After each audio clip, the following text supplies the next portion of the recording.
La investigación consiste básicamente en aplicar células de la médula ósea directamente al cerebro a través de la médula espinal para ayudar a que haya mejor conexión entre las neuronas y ayudar a los pacientes con problemas del espectro autista. La idea surgió a través de un estudio que se está haciendo de investigación en la Universidad de Duke, en Carolina del Norte, donde empezaron a investigar pacientes que tenían parálisis cerebral y que al inyectarles las propias sangre de cordón umbilical que habían recolectado en el momento del nacimiento, el paciente presentaba mejoría después de la aplicación de las células de la sangre de cordón umbilical, de tal forma que vieron que había cierta mejoría. Habían hecho alguna demostración previa en algunos modelos animales y también en algunos pacientes con otras enfermedades que estas células madres se convertían directamente a neuronas, y a través de eso empezó el proyecto, porque así de la misma forma como lo hicieron en pacientes con parálisis cerebral, posteriormente lo hicieron en pacientes con autismo. Esta investigación inició en el segundo semestre del 2012, cuando fue aprobado por el Comité de Ética del Hospital Universitario. Obviamente esto llevó primero una serie de pasos, que era haber asistido a ciertos congresos donde se desarrollan ciertas ideas. A partir de ahí, de la misma forma que como lo hacen en la sangre de cordón umbilical, la gran mayoría de los pacientes no tienen esta oportunidad de tener sus células congeladas de la sangre de cordón umbilical, de tal forma que pensamos, la primera pregunta que surgió fue, ¿por qué no en los pacientes que no tienen su sangre de cordón umbilical congelada? Y aquí fue como surgió. Básicamente lo que tratamos es de que estas células, y lo podemos demostrar más adelante en algunas de las diapositivas, ayuden a que las neuronas que están haciendo el trabajo, por dar un ejemplo, quizá en el paciente que tiene un trastorno del espectro autista, haya trabajando, por dar un ejemplo, 10 neuronas, en lugar de que estén trabajando 20 o 30 en un paciente normal. Estas 10 neuronas que sí están trabajando de manera adecuada, ayudarlas a presionarlas más con las células madre y que ellas puedan hacer ciertas funciones que hacían las otras 30 que existen en un paciente normal. Antes de hablar directamente de la forma de administrar, yo quisiera que la gente supiera que con todas las investigaciones que se están haciendo alrededor del mundo en estas células madre, se ha sabido ahora que tienen la capacidad de regenerar no solamente tejidos del mismo, o células de tejidos de donde ellas pertenecen. Ellos pertenecen, cuando estamos en las primeras etapas de la formación en el embrión, estas células se pueden distinguir en 3 capas embrionarias distintas. Antes se pensaba que solamente podían funcionar en tejidos que pertenecieran al mesodermo, y ahora se sabe que pueden hacer células de tejidos de las otras 2 capas embrionarias, que son el ectodermo y el endodermo, de tal forma que estas células nos pueden ayudar de muchas formas. Una pregunta que surge aquí y que es bien importante que la gente sepa y que les da mucho miedo por la ética y por las cuestiones religiosas que pueden existir en este campo de la medicina regenerativa, es que estas células tienen la capacidad de formar solamente tejidos, no tienen la capacidad de formar un cuerpo completo. Es decir, si pudieran formar un cuerpo completo como las células embrionarias, serían entonces células totipotenciales, de tal forma que no lo son. Entonces no son capaces de clonar un cuerpo completo, sino solamente de clonar ciertos tejidos, por llamarlo de alguna forma muy coloquial, y al clonar estos tejidos, ayudar a la mejoría del paciente, a la calidad de vida del mismo. Si se fijan, hay células, se ven prácticamente iguales, pero las células son células embrionarias o células adultas, las llamamos, pero pertenecen tanto a los niños como a los pacientes adultos propiamente. Pero no estamos hablando de células embrionarias en donde nosotros estamos destruyendo un embrión para nosotros poder hacer estudios experimentales, sino las propias células adultas, células madre adultas de nosotros mismos, son las que utilizamos para poder ayudar a la regeneración de tejidos. Se están haciendo investigación en muchos tejidos distintos, no solamente en sistema nervioso central, donde de alguna forma nos hemos nosotros ido enfocando propiamente, y dentro del sistema nervioso central nos hemos enfocado mucho más tanto a la enfermedad del espectro autista como a la parálisis cerebral propiamente. Sin embargo, se están haciendo investigaciones en muchos campos, en corazón, para enfermedades, por ejemplo, de infarto al miocardio, en enfermedad de Parkinson, en tejidos óseos y tejidos cartilaginosos, en hígado, en páncreas, en riñón, propiamente cuando hay un traumatismo medular, por ejemplo, por un accidente automovilístico que hace que la médula espinal se lesione y perdamos la capacidad de mover nuestro cuerpo del cuello para abajo, que se llama trauma medular. También se han hecho estudios diferentes, pero nuevamente nuestras investigaciones ahorita básicamente están enfocadas específicamente en el campo de la pediatría en estas dos enfermedades. Las indicaciones, como les menciono, han sido muchas. En enfermedades para adultos han sido otras distintas. Hay otro grupo de nosotros mismos que está estudiando estas células para enfermedades del adulto, como la esclerosis lateral amiotrófica, en donde se ha hecho algunos estudios y mejorías en los pacientes. Sin embargo, es otro equipo aquí que pertenece también al servicio de hematología, más el equipo de neurología del hospital, que están ayudando en este tipo de enfermedades. Y todo esto empezó obviamente a través de modelos animales en un principio. Afortunadamente, con toda la tecnología a la que estamos nosotros ahorita fácilmente disponible, con toda la tecnología que tenemos a la mano, es muy fácil compartir información de todas partes del mundo, de tal forma que lo que se está haciendo aquí no significa que se tenga que empezar desde un principio en modelos animales y hasta muchos años después poder llegar hacia los pacientes, sino que viendo los estudios que se han hecho en otras partes y cómo les han ido con esos resultados, nosotros podemos derivar diferentes y enfocar diferentes enfermedades y estudios para hacerlos de una manera mucho más ágil, aun cuando los comités de éticas de todas las universidades, de todos los hospitales, hacen que esto se haga en un proceso que es muy protocolario, que es necesario para saber si puede ser aprobado o no, siempre pensando en la seguridad del paciente. Lo que hacemos es tratar de multiplicar las células en nuestro propio cuerpo para que estas células ya multiplicadas en unos 3 días podamos nosotros, el término que utilizamos médico es cosecharlas de la médula ósea, haciendo un aspirado y yéndonos directamente al tuetanito del hueso, hablando de una forma coloquial, para sacar una pequeña porción de esta médula ósea que a simple vista se ve como sangre, sin embargo microscópicamente tiene unas características totalmente diferentes a la de la sangre que corre por nuestras venas y por nuestro sistema circulatorio, y esta sangre especial que es la médula ósea, poder nosotros hacer un concentrado de células y poder después reinyectarlo. En este caso lo que hacemos es reinyectarlo en una forma de raquia para que a través de la médula espinal llegue hasta el cerebro.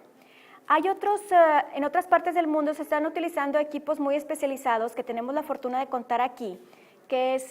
un aparato como este que muestra la fotografía, que separa específicamente las células madre y las purifica, de tal forma que las únicas células que se van a encontrar después del proceso de purificación son células madre. Sin embargo, este equipo tiene 2 desventajas. Una de ellas es que deja fuera otras células que ahora se piensan que también pueden ser importantes,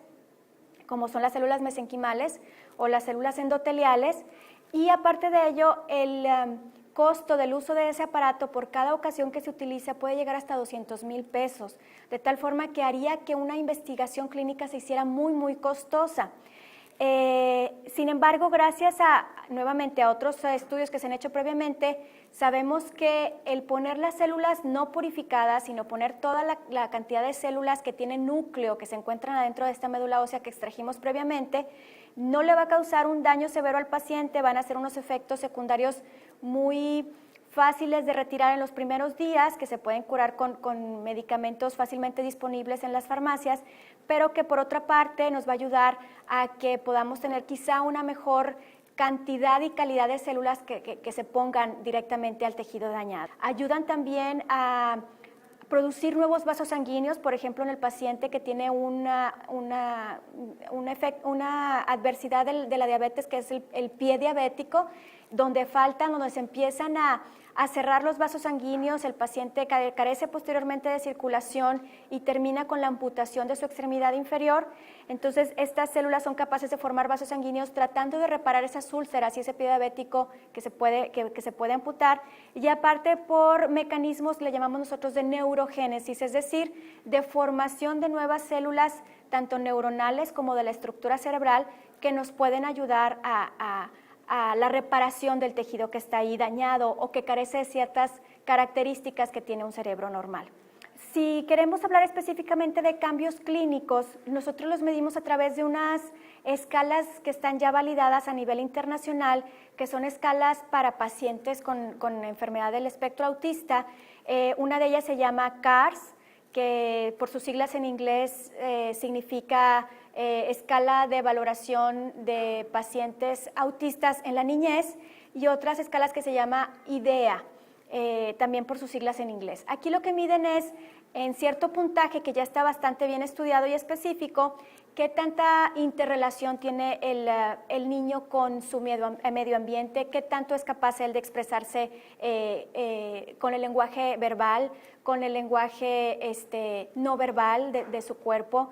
con el lenguaje corporal, qué tanto es capaz de utilizar sus sentidos como el tacto, el oído, el olfato para comunicarse con su medio ambiente.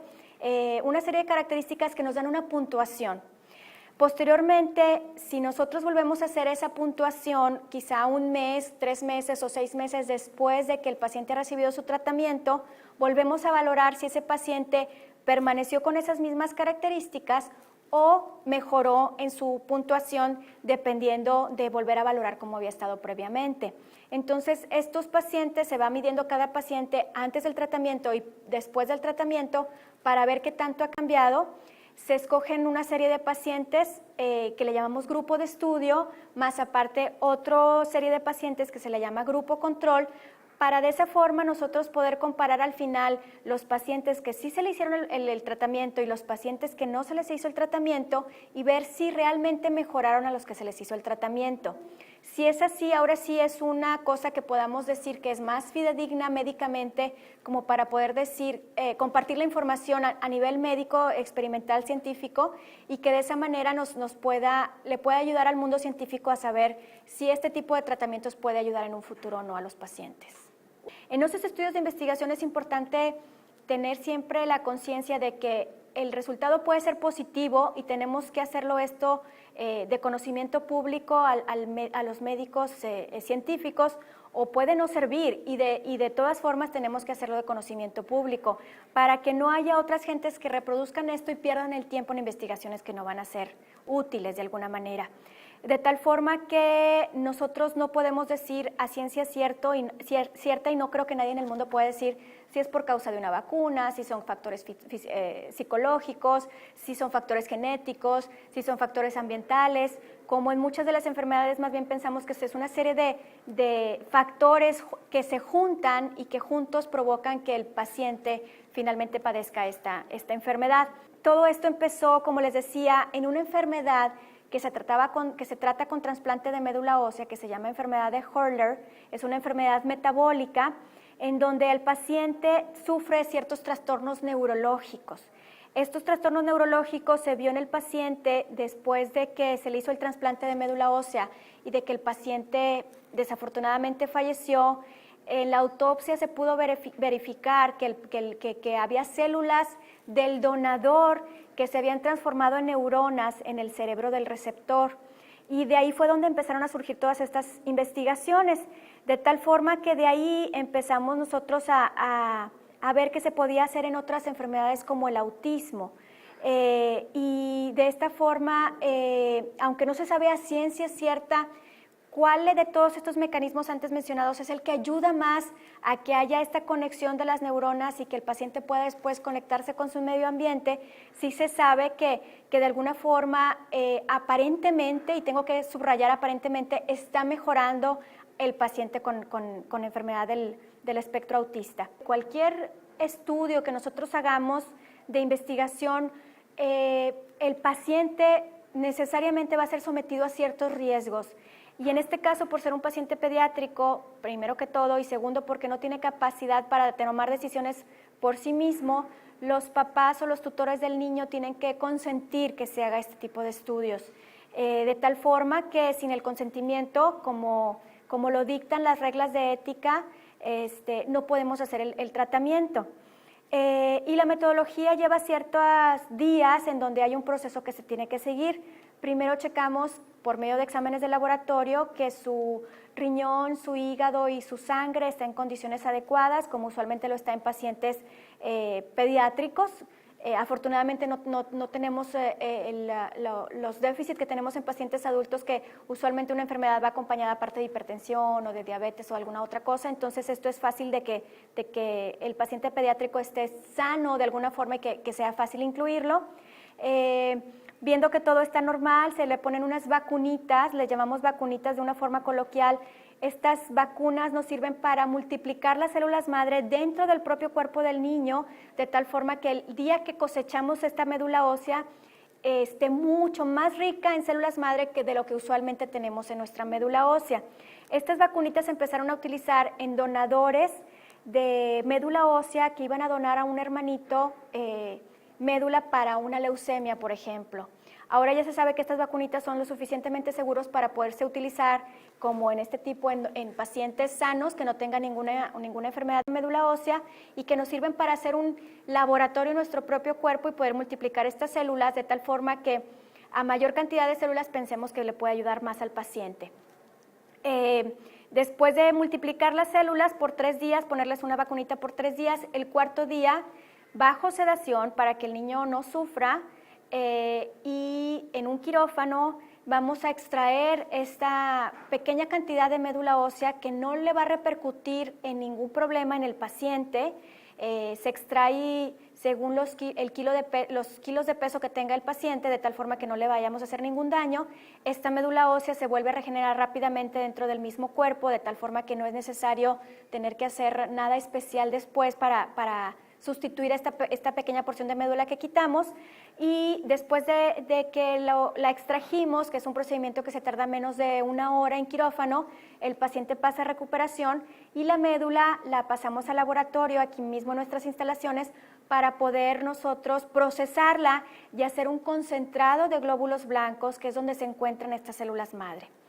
De una forma nuevamente así muy coloquial, lo que hacemos es quitarle el suero a esa médula, quitarle los glóbulos rojos y dejar nada más el concentrado de glóbulos blancos, que es el que se va a reinyectar en un segundo procedimiento, otra vez bajo sedación en quirófano, unas 3 o 4 horas después del primer procedimiento, es decir, ese mismo día pasa nuevamente a quirófano y dormidito nuevamente el paciente, le hacemos una raquia como la que nos hacen a las mamás cuando nos vamos a aliviar para anestesiarnos, y a través de esa raquia inyectamos directamente las células madre y todo el grupo de concentrado de glóbulos blancos hacia la médula espinal para que ellas solitas viajen a través de la médula espinal y lleguen hasta el cerebro.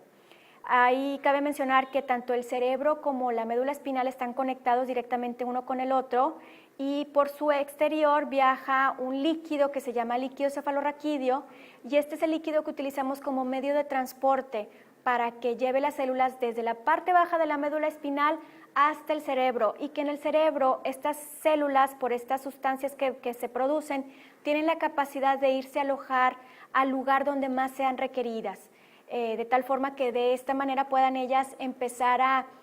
empujar o a presionar a las células que están sanas a producir esas sustancias y a ayudar a esas conexiones que le van a finalmente repercutir o eso pensamos, en la calidad de vida del paciente.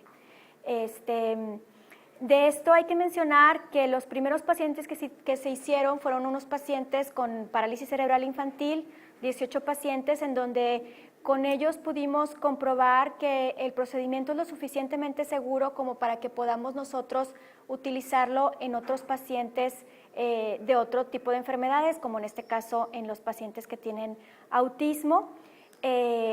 Estos estudios, como mencioné, están registrados en esta página de internet de Estados Unidos, de tal forma que tenemos la idea principal de estos estudios es de nosotros como Departamento de Hematología, de nosotros como Hospital Universitario, como parte de la Facultad de Medicina y como parte de la Universidad Autónoma de Nuevo León. Nuevamente son estudios que apenas están en la fase de inclusión de pacientes, de valoración de los mismos, de saber si son pacientes que pueden ser incluidos o no, de someterlos al procedimiento y posteriormente de ver su evolución, y de esa manera saber si realmente los estudios de investigación dieron resultados positivos o no. Lo que se ha visto en estas, como les mencionaba, estas escalas que se utilizan para medir cómo se encuentra el paciente, en qué estado se encuentra el paciente, se toman nuevas mediciones después del mes del procedimiento y después de los 6 meses para ver si ha mejorado o no. Tenemos ahorita incluidos alrededor de unos 6 o 7 pacientes, no recuerdo el número exacto. De estos pacientes incluidos, por ejemplo, me acuerdo perfectamente de uno que tenía una escala de 45 puntos que lo hacía un sujeto donde estaba en el espectro de un autismo severo, a mejorar y obtener un puntaje de 33 puntos, donde este paciente a menor puntuación, o donde los pacientes a menor puntuación tienen mejor calidad de vida y tienen un autismo menos severo, quedaba solamente en el borde del espectro autista, casi ya para considerarlo como un niño prácticamente normal. No quiero decir, y quiero que quede muy claro, no quiero decir que curamos al paciente ni mucho menos, sin embargo, sus características dentro de este espectro autista hace que se considere un niño con un padecimiento mucho más benigno o menos severo que el paciente que tiene un puntaje mucho más alto. Cada uno de los ideas para investigación que se cuenta en cualquier centro de estudios, ya sea aquí en México o en cualquier parte del mundo, de alguna manera uno tiene que registrarla para que podamos decir que somos los que estamos trabajando en esa idea y que no sea copiada por alguien más. Una de las formas de hacerla es haciendo esto que les menciono, que es primero que nada pues escribiendo el estudio, sometiéndolo a un grupo de expertos sobre el tema, viendo las posibilidades de que sea factible, de que vaya a hacer el menos posible daño al paciente. Posterior a ello se somete a un comité de ética con el que cuenta nuestro hospital. Este comité de ética es tanto de investigación como como clínico, un comité de ética clínico, donde fue aprobado, y posteriormente ya aprobado por el comité de ética se sube a esta página de los Institutos Nacionales de Salud de los Estados Unidos, por sus siglas en inglés NIH. La página de internet se llama clinicaltrials.gov, y de esta manera nosotros podemos decir que está registrado como una idea nuestra, el estudio, y que se está llevando específicamente de esta manera exclusivamente por nosotros. El Departamento de Hematología del hospital cuenta con 8 investigadores del Sistema Nacional de Investigadores, de tal forma que es un grupo de investigadores reconocido a nivel nacional, con una gran cantidad de investigaciones. Hay el jefe del departamento, el doctor David Gómez Almaguer, es nivel 3 del Sistema Nacional de Investigadores. Hay un doctor que es del nivel 2 y los demás que pertenecemos al nivel 1 del Sistema Nacional de Investigadores, que nos da cierta trayectoria y que auspiciados por la universidad, pues estamos protegidos y avalados por una institución que nos está ayudando con esto. De hecho, quiero mencionar que si no fuera por la universidad, muchos de estos pacientes no vendrían con nosotros, ya que de alguna manera el reconocimiento que tiene la universidad hace que ellos sientan que sientan seguridad en estos estudios de investigación que se están haciendo, y que somos gente formal, que estamos no lucrando con los pacientes, sino tratando de ayudarlos.